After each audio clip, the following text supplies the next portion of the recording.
오늘은 오후에 전하는 말씀을 오전에 전하고 오전에 전해야 하는 말씀을 오후에 전하려고 합니다. 제가 종종 이렇게 할 때가 있어요. 왜 그러냐면 말씀을 준비하고 이제 토요일 저녁에 모든 일이 다 끝난 뒤에 주보를 뽑기 전에 이렇게 한 번 더 봅니다. 한 번 더 볼 때 가끔씩 이 마음속에 말씀의 순서를 좀 바꾸면 좋겠다라는 생각이 들 때가 있습니다. 그러면 이제 저는 내가 기억하고 내가 생각하지 못했던 하나님의 은혜가 혹 있을까 하는 그런 기대하는 마음으로 이렇게 말씀을 바꿉니다. 오전의 말씀을 더 열심히 준비하고 오후의 말씀을 좀 소홀히 준비하고 그런 것이 없기 때문에 순서가 바뀌어도 아무런 문제가 없다고 저는 생각합니다. 두 말씀 다 하나님께서 우리에게 주시는 말씀이라고 믿고 있기 때문에 그렇죠. 오늘은 인생은 아름다워의 세 번째입니다.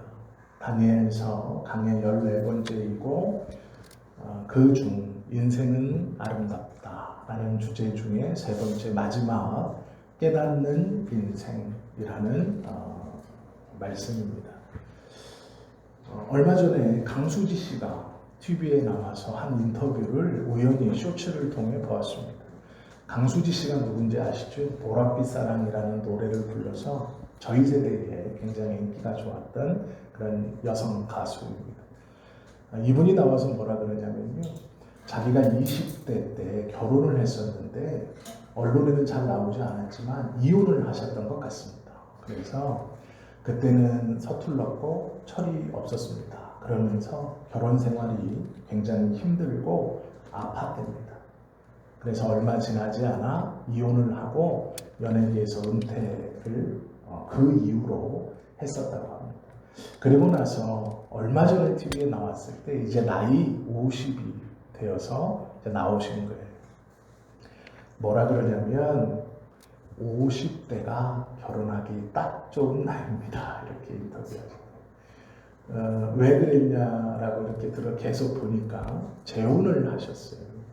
재혼을 했는데 20대에 처음 결혼을 했을 때는 서둘렀고 사람을 보지 못했고 조건 따지고 외모 따지고 이렇게 했다고 합니다. 그런데 지금 50대가 되어서 재혼을 할 때는 그런 것 하나도 눈에 들어오지 않고 나를 이해해 줄 사람인지 내 말을 들어줄 사람인지 또 내가 들을 수 있는 말을 하는 사람인지 뭐 이런 걸 보게 되더라는 거예요.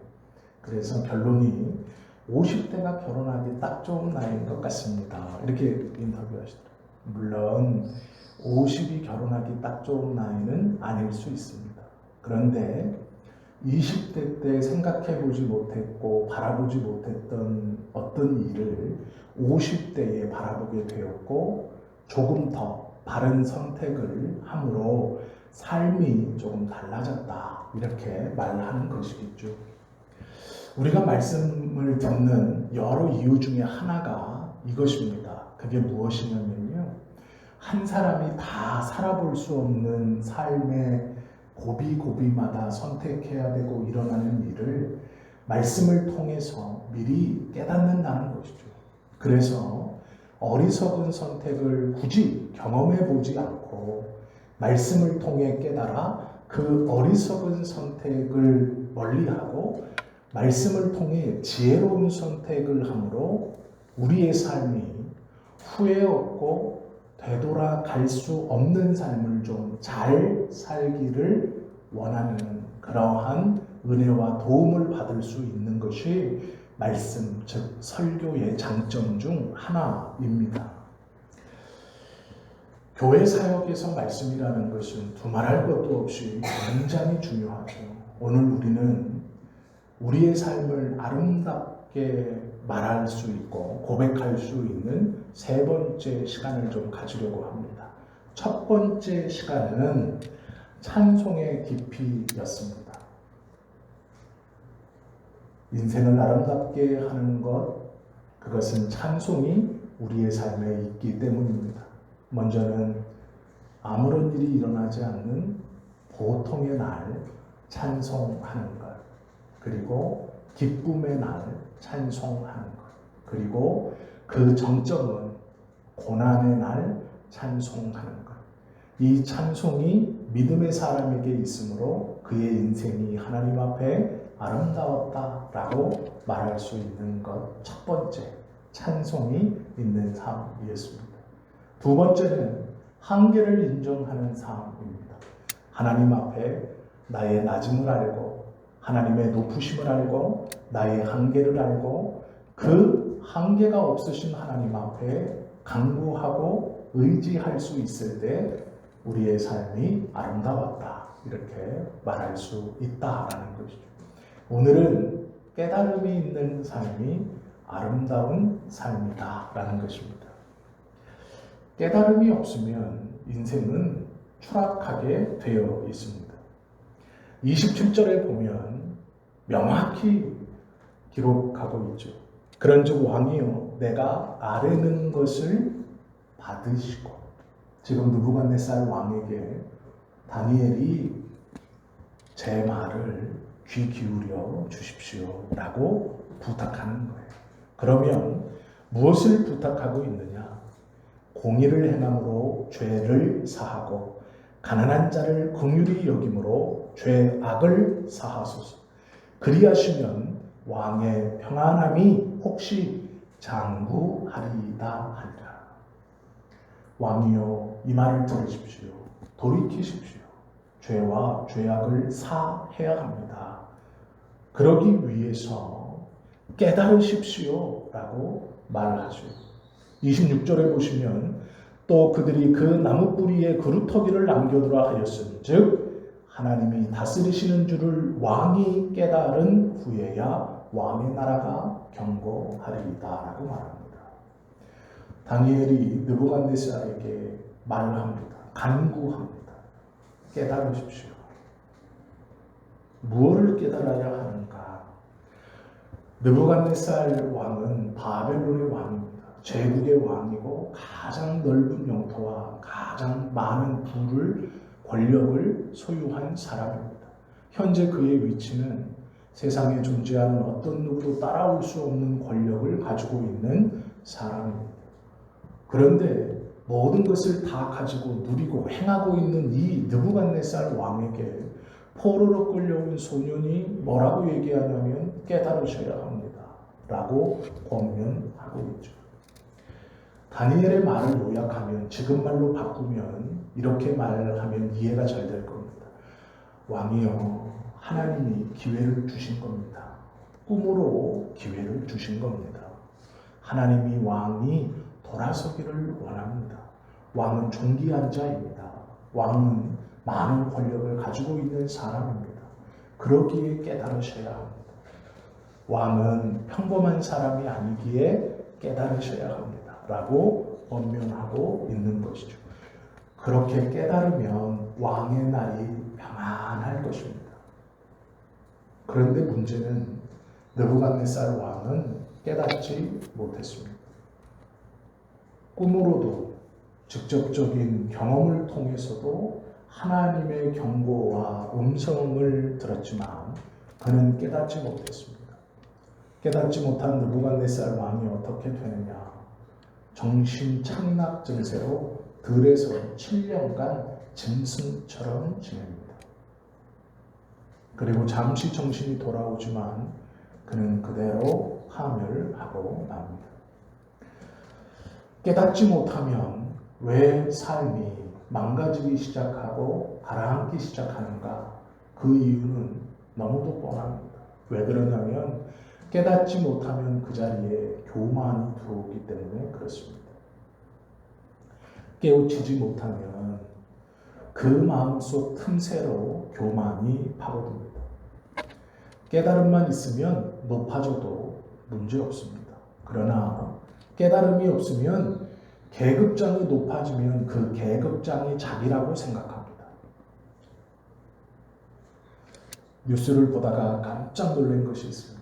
그게 무엇이냐면 서울에 있는 어떤 아파트에 고등학생이 학교를 가려고 엘리베이터에서 내렸는데 경비 할아버지들이 그 그 엘리베이터에서 나오는 주민들을 향해 90도로 인사를 하고 있더랍니다. 어느 날부터. 그래서 이 학생이 깜짝 놀라서 안녕하세요 할아버지 이렇게 인사하고 인사하지 마세요. 어색한 거죠. 그래서 이게 무슨 일인가 봤더니 주민자치회에서 다른 어떤 아파트는 출근할 때 경비들이 90도로 인사하는데 우리 아파트는 왜 안 하느냐 해가지고 경비들을 불러다가 출근할 때 문 앞에서 90도로 인사해라라고 했대요.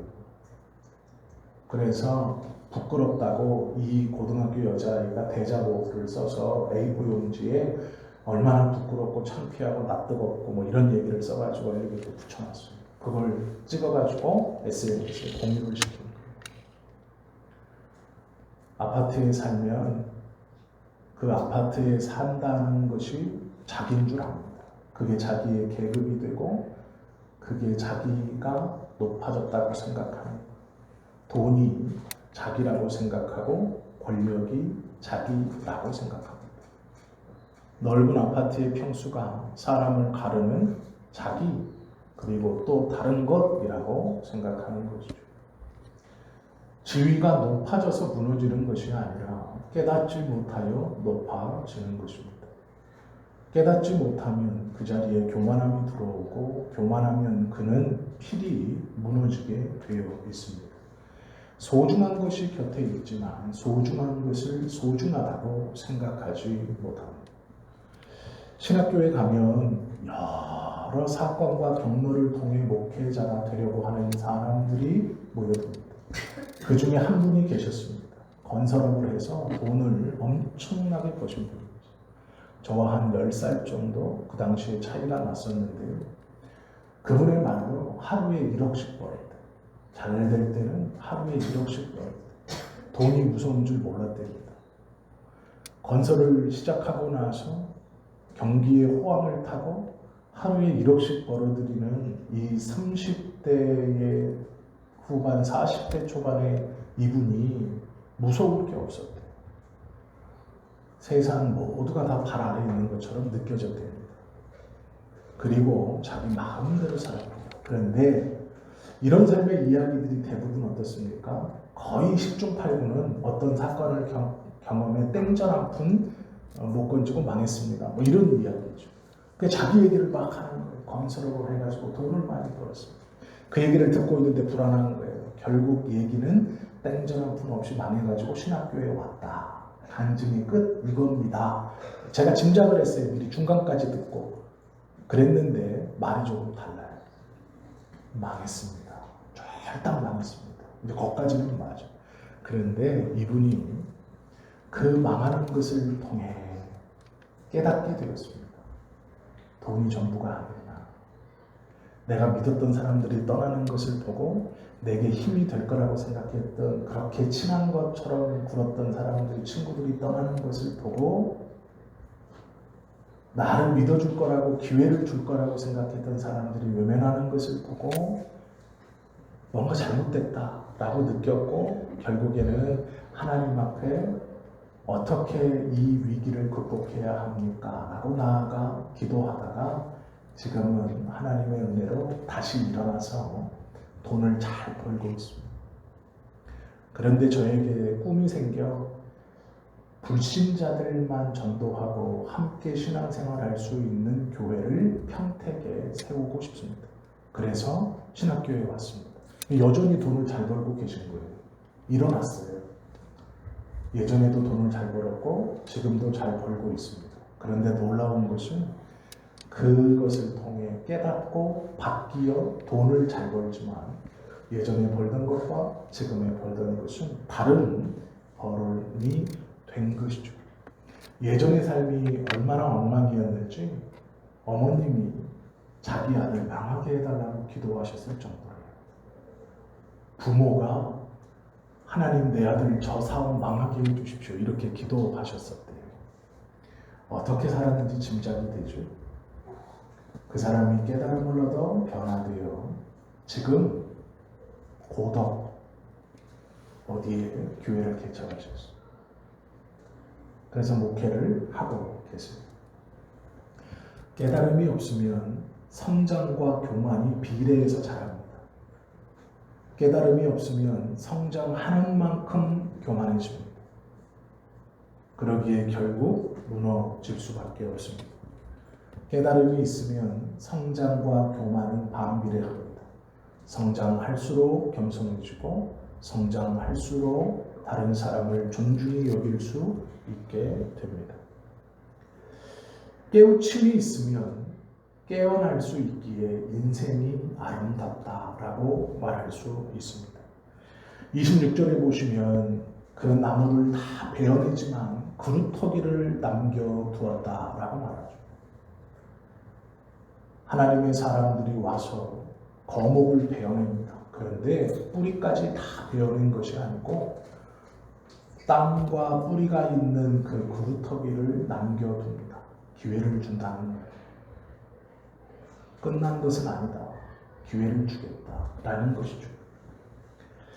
26절 보시면 이렇게 기록되어 있습니다. 또 그들이 그 나무 뿌리에 그루터기를 남겨두라 하였은즉 한 번 더 기회를 줍니다. 뭐라고 말합니까?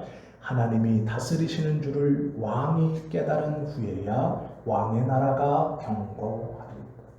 깨달으셔야 합니다. 기회를 주십니다. 기회를 주셨습니다. 깨달으면 깨어날 수 있습니다. 깨닫는 것은 그래서 중요합니다. 다 잃은 것 같지만 그루터기를 남겨두어 패자부활전의 기회를 주시는 것입니다. 깨달은 후에 회복의 자리로 불러주시는 것입니다. 느부갓네살에게 고난이 닥치지만 그가 깨닫는다면 하나님은 그 자리를 회복해 주실 것입니다. 호세아서 11장에 보면 하나님이 이스라엘 백성들을 매질하십니다. 핍박하십니다. 그러나 그렇게 끝내시는 것이 아니고 그들을 불러 위로하시고 다시 한번 기회를 주십니다. 이것이 하나님이 남기신 그루터기입니다.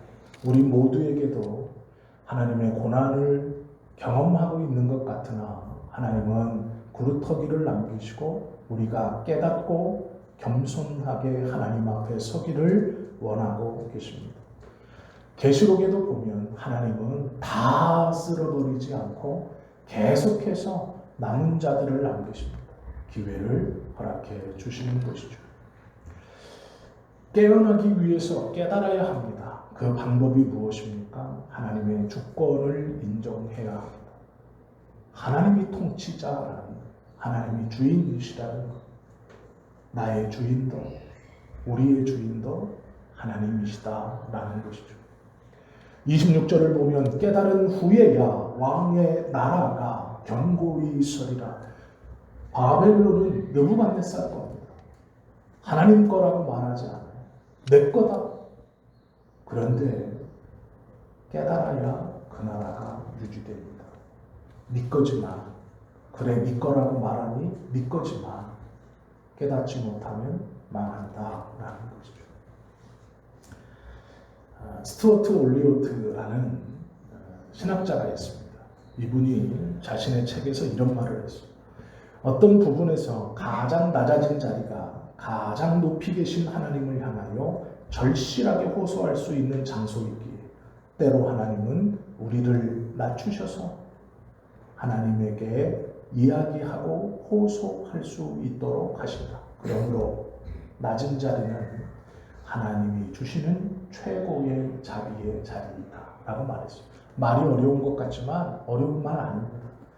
낮아지셨습니까? 그 자리가 하나님께 부르짖을 수 있는 최고의 자리입니다. 그러니 그 낮아진 자리에서 기도하십시오 라는 것이죠. 교만한 사람은 기도하지 않습니다. 교만하면 기도하지 못합니다. 오직 겸손한 사람만이 하나님 앞에 기도할 수 있는 것이죠. 기도라는 것을 오해하시면 안 됩니다. 기도의 출발이 하나님께 구하여 받는 것이라고 생각하시면 안 됩니다. 기도는 허락하셔야만 드릴 수 있는 겁니다. 기도는 하나님의 허락이 첫 단계입니다. 나에게 기도해라 라는 것이 기도의 출발이지, 내가 무릎 꿇고 하나님 이거를 주십시오 하는 게 기도의 출발이 아닙니다. 내가 언제든지 기도할 수 있다고 착각하시면 안 됩니다. 내가 언제든지 하나님 앞에 나아가 간구할 수 있다고 착각하시면 안 됩니다. 그것이 교만의 출발입니다. 기도는 언제든 할 수 있잖아. 천만의 말씀입니다. 기도는요, 하나님이 허락하시는 것이 먼저. 내게 기도해라. 허락한 자만, 허락을 받은 사람만 기도할 수 있는 것입니다. 예수님께서 제자들에게 뭐라고 말씀하십니까? 이제는 너희가 기도하지 못했지만 지금부터는 나의 이름으로 기도해라. 허락입니다. 내 이름을 가지고 지금부터 너희가 기도해라. 그래서 우리는 기도할 수 있는 겁니다.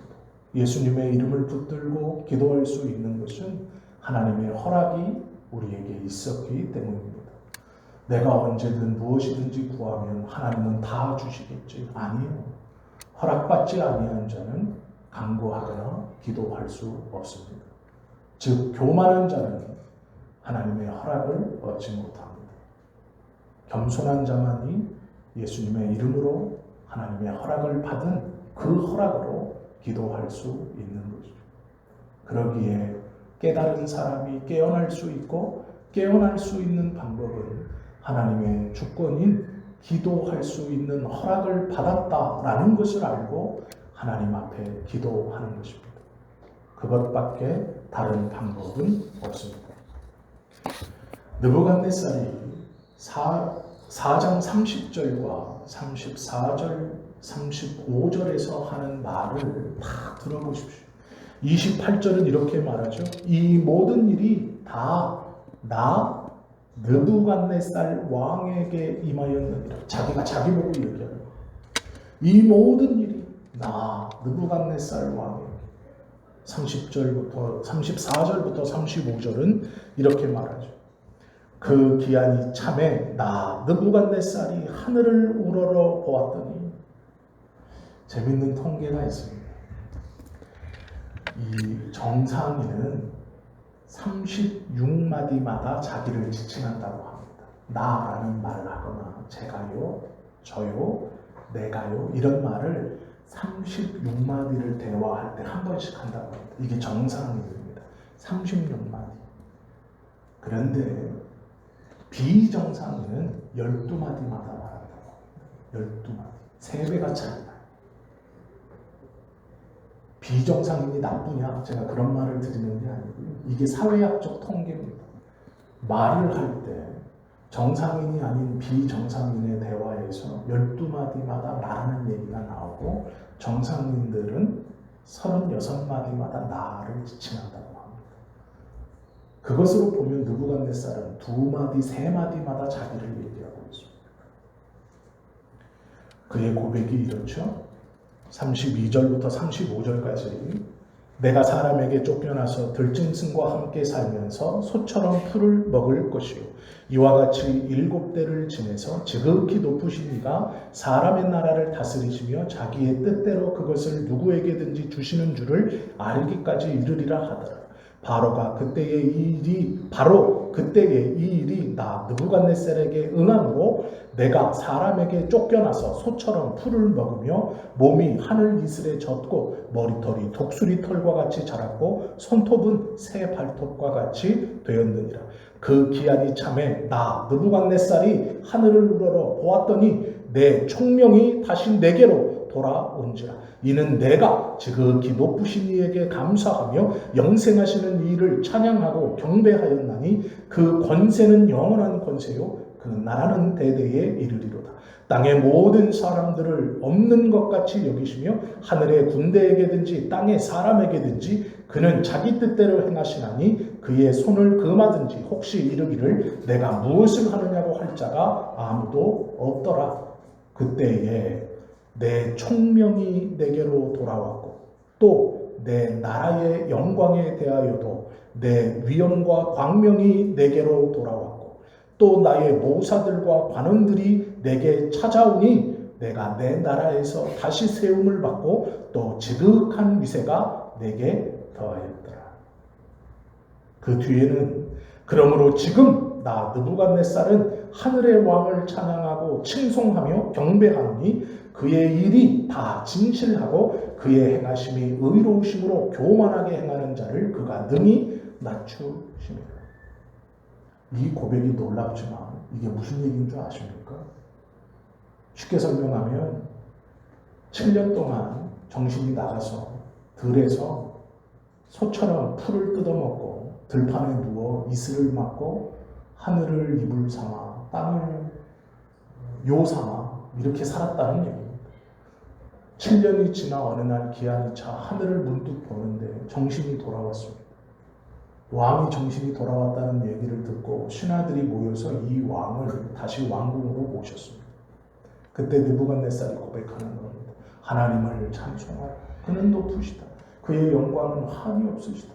내게 이런 일을 행하셨다. 그러므로 이런 하나님이 없다. 그런데 5장은 벨사살 왕이 이렇게 시작합니다. 느부갓네살이 어디 갔습니까? 없습니다. 얼마 뒤 반역이 일어나 바벨론은 망합니다.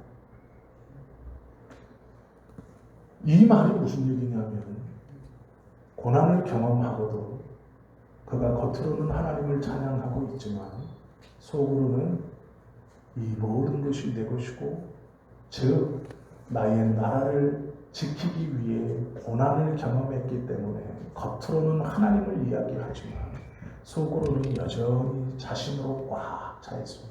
하나도 깨닫지 못했습니다. 깨달은 건 입만 깨달았습니다. 많은 믿음의 사람들이 겉으로는 하나님을 이야기하지만 여전히 자기 자신에 대해 꽉 차 있는 것을 봅니다. 저를 포함한 목회자들이 마찬가지입니다. 소위 교회가 성장했다라는 목사님들의 이야기를 가만히 들어보면 내가 이런 전도 프로그램을 잘 운영했습니다. 내가 이런 프로그램을 잘 운영했습니다. 내가 이것을 선택했습니다. 그래서 이렇게 부흥했습니다. 결국은 자기 자랑합니다. 겉으로는 하나님의 은혜라고 말하지만 느부갓네살의 찬양을 보십시오. 느부갓네살의 찬송을 보십시오. 이렇게 휘황찬란하고 이렇게 화려하고 이렇게 하나님을 높일 수가 없죠. 그런데 문제는 그의 마음속에 진짜 깨달음은 없습니다. 여러 번의 기회를 주었고 직접 자기가 경험도 했습니다. 그리고 고백도 합니다. 그러나 문제가 그의 마음이 진실로 하나님 앞에 돌아서지 못합니다. 그러기에 그냥 지워집니다. 바벨론이 하루아침에 느부갓네살 왕에서 끝나버립니다. 그리고 바로 어떻게 죽었더라도 없고 벨사살이라는 왕이 등장합니다. 우리가 믿음을 가지고 있지만 겉으로만 하나님의 이름을 노래하고 겉으로만 하나님 찬양하고 하나님이 다 알고 계십니다. 느부갓네살 왕이 7년의 정신착락 증세가 끝나 왕궁으로 돌아와 다시 자기 자리를 찾았을 때 주님을 찬양하고 하나님을 노래하지만 그의 마음은 진실이 아니었습니다. 우리의 입술로 하나님을 찬양하고 고백하니 내 마음속에 내가 꽉 차 있고 말로만 하나님을 노래하는 것, 그것은 진정으로 깨달은 자가 아닙니다. 느부갓네살 왕의 말로가 어떠했는가를 경계하고 경각심을 삼아 우리의 믿음의 고백이 어떠해야 하는가를 생각해 보아야 하는 것이죠. 찬양하지 못해도 이렇게 화려하게 수식하지 못해도 온전히 하나님 앞에 나아가 겸손함으로 기도하는 사람, 그 사람의 삶은 하나님 앞에 아름다웠다 할 것입니다. 말씀을 마칩니다. 기억하십시오. 환경이 좋아서 좋은 옷을 입고 있어서 얼굴이 잘생겨서 때깔이 좋아서 입으로 하나님을 노래하고 있어서 그가 아름다운 것이 아닙니다. 우리의 삶 안에 찬송이 있고 우리의 삶 안에 하나님 앞에 온전히 맡기는 겸손함이 있고 우리의 삶 안에 우리의 한계를 인정하는 하나님의 높으심을 인정하는 인정이 있을 때 하나님 앞에 그의 삶의 상황과 형편이 어떠하든 아름다운 삶이다 라는 인정을 받을 수 있다라는 것이죠. 바라고 원하기는 이 인생을 아름답게 하는 세 가지의 요소가 우리 모두의 삶 속에 넘쳐날 수 있기를 예수님의 이름으로 축원합니다. 기도드립니다.